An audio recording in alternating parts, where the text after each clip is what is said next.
बिहार में शराबबंदी की सियासत, पूरा विपक्ष और सहयोगी भी नाराज। नीतीश के पीछे न हटने के पीछे क्या है 5 बड़े फैक्टर, आइए जानते हैं खबर को विस्तार से। बिहार की राजनीति में साल 2016 के बाद शराबबंदी भी बड़ा मुद्दा बनकर सामने आया है।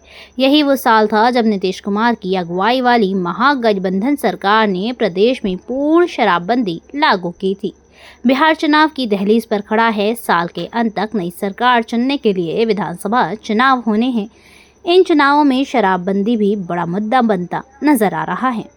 पूर्व केंद्रीय मंत्री और बीजेपी के वरिष्ठ नेता आर.के. सिंह ने हाल ही में शराबबंदी को विफल बताते हुए इसे तुरंत खत्म करने की मांग की थी। जीतनराम मांझी शराबबंदी के गुजरात मॉडल को लागू करने की मांग कर चुके हैं। वहीं चुनाव रणनीतिकार से राजनेता बने प्रशांत किशोर ने तो सत्ता में आने पर 1 घंटे के भीतर शराबबंदी खत्म करने का वादा तक कर दिया है। बिहार सीरीज में आज बात करें तो शराबबंदी की सियासत पे बात होती है। साल 2015 के बिहार चुनाव में नीतीश कुमार की पार्टी जनता दल यूनाइटेड, लालू यादव की पार्टी आरजेडी के साथ गठबंधन कर मैदान में उतरी। आरजेडी सबसे बड़ी पार्टी के रूप में उभरी, लेकिन महागठबंधन का सीएम फेस नीतीश कुमार ही रहे।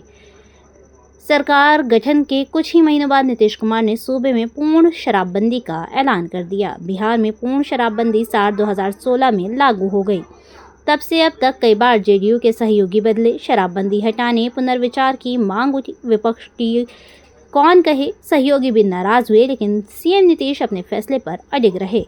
नीतीश के शराबबंदी पर पीछे नहीं हटने के फैसले के पीछे कई बड़े फैक्टर बताए जा रहे हैं, जिसमें एक सबसे बड़ा है महिला वोट बैंक।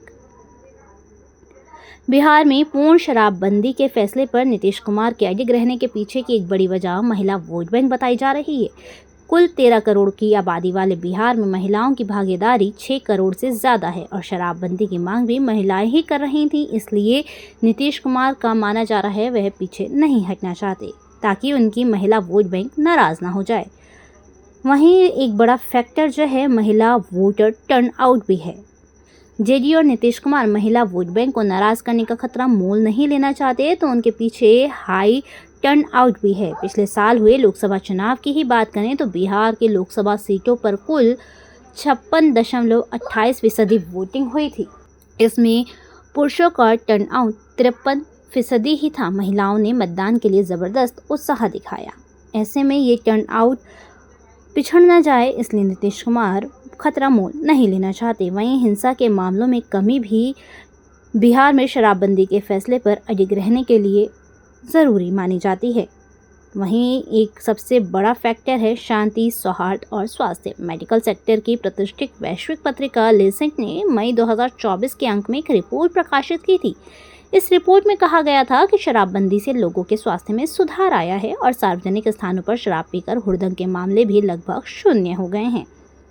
वहीं सबसे बड़ा फैक्टर जो माना जाता है नीतीश की प्रतिष्ठा से जुड़ा हुआ मुद्दा है। अगर शराबबंदी के फैसले पर अपनों की नाराजगी के बावजूद नीतीश कुमार अडिग हैं, तो इसके पीछे की वजह उनकी खुद की प्रतिष्ठा है। ये वजह भी हो सकती है कि नीतीश कुमार शराबबंदी पर उठते सवालों को अपने ऊपर सवालिया निशान की तरह ही लेते हैं। शायद नीतीश को ये भी लगता हो कि शराबबंदी के फैसले पर कदम पीछे खींचे तो ये एक तरह से शराबबंदी की विफलता के आरोप स्वीकार करने जैसा होगा। धन्यवाद।